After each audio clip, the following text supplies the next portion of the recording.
When I was 7 years old and my sister was just 5 years old, we were playing on top of a bunk bed. I was 2 years older than my sister at the time. I mean, I'm 2 years older than her now, but at the time that meant she had to do everything that I wanted to do, and I wanted to play war. So we were up on top of our bunk beds, and on one side of the bunk bed I had put out all my G.I. Joe soldiers and weaponry, and on the other side were all my sister's Milos and ponies and ready for a cavalry charge. There are differing accounts of what actually happened that afternoon, but since my sister is not here with us today, let me tell you the true story, which is my sister is a little bit on the clumsy side, and somehow, without any help or push from her older brother at all, suddenly Amy disappeared off of the top of the bunk bed and landed with us crash on the floor. And I nervously peered over the side of the bed to see what had befallen my fallen sister, and saw that she had landed painfully on her hands and knees on all fours on the ground. I was nervous because my parents had charged me with making sure that my sister and I played as safely and as quietly as possible. And seeing as how I had accidentally broken Amy's arm just 1 week before,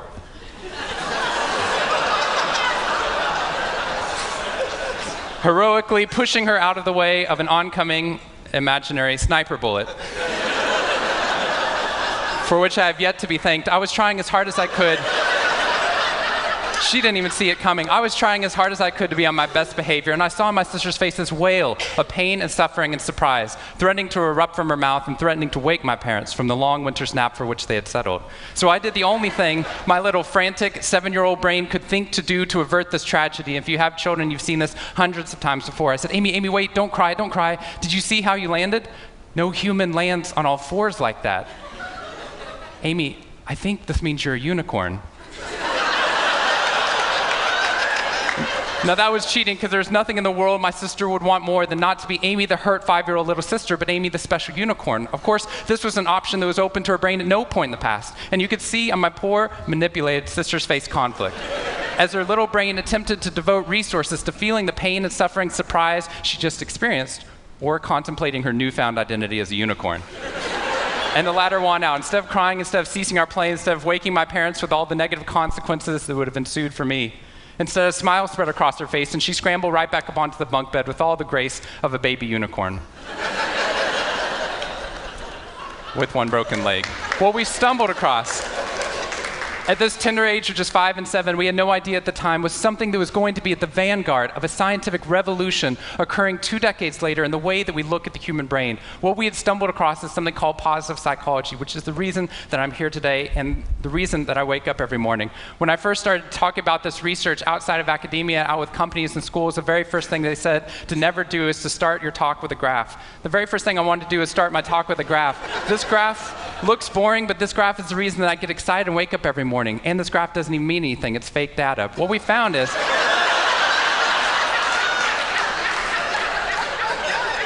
if I got this data back studying you here in the room, I would be thrilled, because there's very clearly a trend that's going on there, and that means that I can get published, which is all that really matters. The fact that there's one weird red dot that's up above the curve, there's one weird in the room, you know who you are, I saw you earlier. That's no problem. That's no problem, as most of you know, because I can just delete that dot. I can delete that dot because that's clearly a measurement error, and we know that's a measurement error because it's messing up my data. So one of the very first things that we teach people in economics and statistics and business and psychology courses is how, in a statistically valid way, do we eliminate the weirdos? How do we eliminate the outliers? So that we can find the line of best fit, which is fantastic if I'm trying to find out how many Advil the average person should be taking, too. But if I'm interested in potential, if I'm interested in your potential, or for happiness, or productivity, or energy, or creativity, what we're doing is we're creating the cult of the average with science. If I ask a question like, how fast can a child learn how to read in a classroom? Scientists change the answer to, how fast does the average child learn how to read in that classroom? And then we tailor the class right towards the average. Now, if you fall below the average on this curve, then psychologists get thrilled, because that means you're either depressed, or you have a disorder, or hopefully both. We're hoping for both, because our business model is if you come into a therapy session with one problem, we want to make sure you leave knowing you have 10. So you'll keep coming back over and over again. We'll go back into your childhood if necessary, but eventually what we want to do is to make you normal again. But normal is merely average. And what I posit, and what positive psychology posits, is that if we study what is merely average, we will remain merely average. That instead of deleting those positive outliers, what I intentionally do is come into a population like this one and says, why? Why is it that some of you are so high above the curve in terms of your intellectual ability, athletic ability, musical ability, creativity, energy levels, your resiliency in the face of challenge, your sense of humor? Whatever it is, instead of deleting you, what I want to do is study you. Because maybe we can glean information, not just how to move people up to the average, but how we can move the entire average up at our companies and schools worldwide. The reason this graph is important to me is when I turn on the news, it seems like the majority of the information is not positive. In fact, it's negative. Most of it's about murder, corruption, diseases, natural disasters, and very quickly, my brain starts to think that's the accurate ratio of negative to positive in the world. What that's doing is creating something called the medical school syndrome, which if you know people who have been to medical school during the first year of medical training, as you read through a list of all the symptoms and diseases that could happen, suddenly you realize you have all of them. I have a brother-in-law named Bobo, which is a whole other story. Bobo married Amy the unicorn. Bobo called me on the phone from Yale Medical School. And Bobo said, "Shawn, I have leprosy." Which even at Yale is extraordinarily rare. But I had no idea how to console poor Bobo because he had just gotten over an entire week of menopause. See, what we're finding is it's not necessarily the reality that shapes us, but the lens through which your brain views the world that shapes your reality. And if we can change the lens, not only can we change your happiness, we can change every single educational and business outcome at the same time. When I applied to Harvard, I applied on a dare. I didn't expect to get in, and my family had no money for college. When I got a military scholarship 2 weeks later, they allowed me to go. Suddenly, something that wasn't even a possibility became a reality. When I went there, I assumed everyone else would see it as a privilege as well, that they'd be excited to be there. Even if you're in a classroom full of people smarter than you, you'd be happy just to be in that classroom, which is what I felt. But what I found there is while some people experienced that, when I graduated after my 4 years and then spent the next 8 years living in the dorms with the students, Harvard asked me to. Wasn't that guy. But what happened? I was an officer of Harvard to counsel students through the difficult 4 years, and what I found in my research and my teaching is that these students, no matter how happy they were with their original success of getting into the school, 2 weeks later their brains were focused not on the privilege of being there, nor on their philosophy or their physics. Their brain was focused on the competition, the workload, the hassles, the stresses, the complaints. When I first went in there, I walked into the freshman dining hall, which is where my friends from Waco, Texas, which is where I grew up, I know some of you have heard of it. When they come to visit me, they look around, they say, "This freshman dining hall looks like something out of Hogwarts from the movie Harry Potter," which it does. This is Hogwarts from the movie Harry Potter, and that's Harvard. And when they see this, they say, "Shawn, why do you waste your time studying happiness at Harvard? Seriously, what does a Harvard student possibly have to be unhappy about?" Embedded within that question is the key to understanding the science of happiness. Because what that question assumes is that our external world is predictive of our happiness levels. When in reality, if I know everything about your external world, I can only predict 10% of your long-term happiness.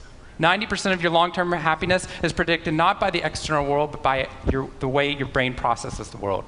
And if we change it, if we change our formula for happiness and success, what we can do is change the way that we can then affect reality.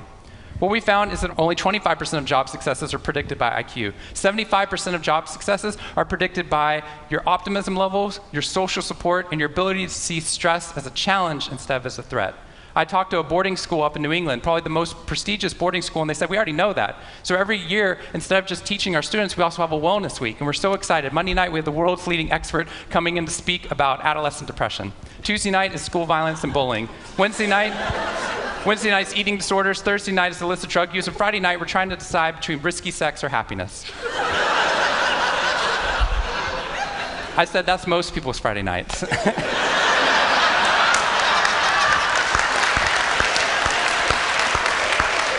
Which I'm glad you liked, but they did not like that at all. Silence on the phone. And into the silence, I said, "I'd be happy to speak at your school, but just so you know, that's not a wellness week, that's a sickness week." What you've done is you've outlined all the negative things that can happen, but not talked about the positive. The absence of disease is not health. Here's how we get to health. We need to reverse the formula for happiness and success. In the past 3 years, I've traveled to 45 different countries, working with schools and companies in the midst of an economic downturn. And what I found is that most companies and schools follow a formula for success, which is this: if I work harder, I'll be more successful. And if I'm more successful, then I'll be happier. That undergirds most of our parenting styles, our managing styles, the way that we motivate our behavior. And the problem is, it's scientifically broken and backwards for 2 reasons. First, every time your brain has a success, you just change the goalpost of what success looked like. You got good grades, now you have to get better grades. You got into a good school, now you have to get a better school. You got a good job, now you have to get a better job. You hit your sales target, we're going to change your sales target. And if happiness is on the opposite side of success, your brain never gets there. What we've done is we've pushed happiness over the cognitive horizon as a society. And that's because we think we have to be successful, then we'll be happier. But the real problem is our brains work in the opposite order. If you can raise somebody's level of positivity in the present, then their brain experiences what we now call a happiness advantage, which is your brain at positive performs significantly better than it does at negative, neutral, or stressed. Your intelligence rises, your creativity rises, your energy levels rise. In fact, what we found is that every single business outcome improves. Your brain at positive is 31% more productive than your brain at negative, neutral, or stressed. You're 37% better at sales. Doctors are 19% faster, more accurate at coming up with the correct diagnosis when positive instead of negative, neutral, or stressed, which means we can reverse the formula. If we can find a way of becoming positive in the present, then our brains work even more successfully as we're able to work harder, faster, and more intelligently.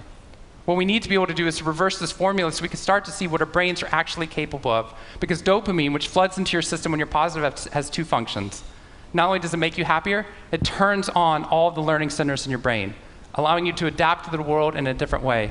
We've found that there are ways that you can train your brain to be able to become more positive. In just a 2-minute span of time, done for 21 days in a row, we can actually rewire your brain, allowing your brain to actually work more optimistically and more successfully. We've done these things in research now in every single company that I've worked with, getting them to write down 3 new things that they're grateful for 21 days in a row, 3 new things each day. And at the end of that, their brain starts to retain a pattern of scanning the world not for the negative, but for the positive first. Journaling about one positive experience you've had over the past 24 hours allows your brain to relive it. Exercise teaches your brain that your behavior matters. We find that meditation allows your brain to get over the cultural ADHD that we've been creating by trying to do multiple tasks at once, and allows our brains to focus on the task at hand. And finally, random acts of kindness or conscious acts of kindness. We get people, when they open up their inbox, to write one positive email praising or thanking somebody in their social support network. And by doing these activities and by training your brain, just like we train our bodies, what we found is we can reverse the formula for happiness and success, and in doing so, not only create ripples of positivity, but create a real revolution.